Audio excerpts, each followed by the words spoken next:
नमस्कार दोस्तों, आज की कहानी है समधन जी की कड़ी तो लाजवाब है।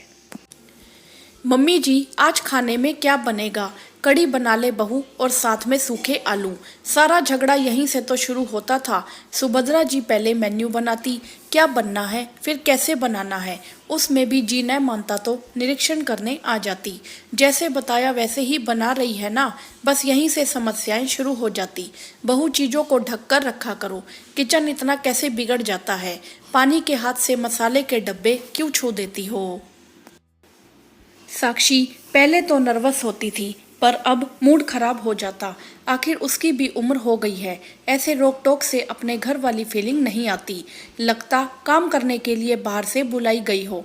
कभी उनकी बातों का जवाब देते हुए दाल में नमक डालना भूल जाती, तो कभी खीर में चीनी, और फिर खाने की मेज पर उसका अच्छा खासा मजाक बन जाता। आज हिम्मत कर, उसने कहा कि मम्मी जी आप आराम करें, मैं सब बनाकर आपको बुलाती हूँ। मुंह बनाकर सुभद्रा जी अपने कमरे में चली गई। आज का उनका कोटा यूं ही रह गया। सब में अंतिम शब्द बोलने वाला ही जीता हुआ महसूस करता। घर के बाकी लोग इन बातों से तटस्थ हो चुके थे। रोहन भी इन रोज रोज के झगड़ों से उब चुका था। सुबह होते ही जिम पर निकल जाता और फिर तैयार होकर ऑफिस। शाम तक इन वनडे मैच का कोई ना कोई नतीजा निकल ही आता। कभी सुभद्रा जी जीत जाती तो कभी साक्षी। शादी के 7 साल बीत चुके थे। इकलौती बहू होने के कारण सब उसे ही करना था, और साथ बैठकर रोने के लिए देवरानी भी नहीं थी। मन महसूस कर मम्मी को फ़ोन लगा दिया और रोज की खटपट की बातें भी बताई।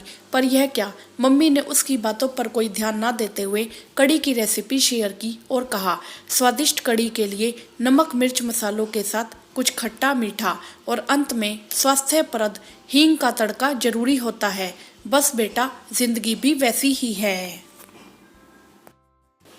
बस मिठास और खटास हो तो इंसान ऊब जाता है। इसमें मिर्च मसालों के साथ थोड़ा चीनी, थोड़ा नींबू भी डालो, तभी स्वाद आएगा।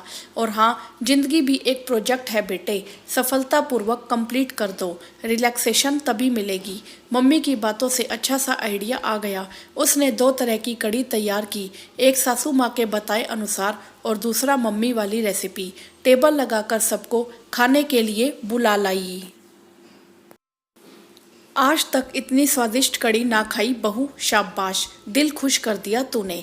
पहले कभी क्यों नहीं बनाया? पापा जी ने पूछा। मुझे तो खास नहीं लगी, आप ज़्यादा ही बढ़ चढ़ कर तारीफ कर रहे हैं, मम्मी जी बोली। तब साक्षी ने दूसरी कड़ी मम्मी जी की कटोरी में डालते हुए कहा कि यह उसके मायके की रेसिपी है। सासू माँ का चेहरा देखने लायक था, और उन्होंने भी दोबारा लेकर चटकारे लेकर कड़ी खाई और कहा कि समधन जी की कड़ी तो लाजवाब निकली।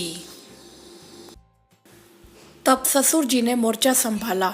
हर बार उसे बनाने का ऑर्डर देकर तुम हस्तक्षेप करती रहती हो, तभी तो एक ही स्वाद खाने में बना रहता है। अपने तरीके से करने दो, थोड़ा स्पेस दो, फिर देखो हर पकवान का अलग ही जायका होगा। कभी ससुराल की रेसिपी बनेगी तो कभी अमल मायका होगा। ससुर जी की बात पर सब हंसने लगे। मम्मी की कड़ी वाली रेसिपी काम आ गई थी। सासू माँ को साक्षी पर थोड़ा विश्वास जमा तो उन्होंने इंडिपेंडेंट प्रोजेक्ट देना शुरू किया। अब हर बात में दखल अंदाजी कम हो गई थी। साक्षी के अंदर मेरा घर, मेरा पति, मेरे बच्चे, मेरे सास ससुर वाली भावनाएं जाग रही थी। अधिक जिम्मेवार इंसान बन गई थी, और आजाद जीवन जीने में ज़्यादा मजा आने लगा था।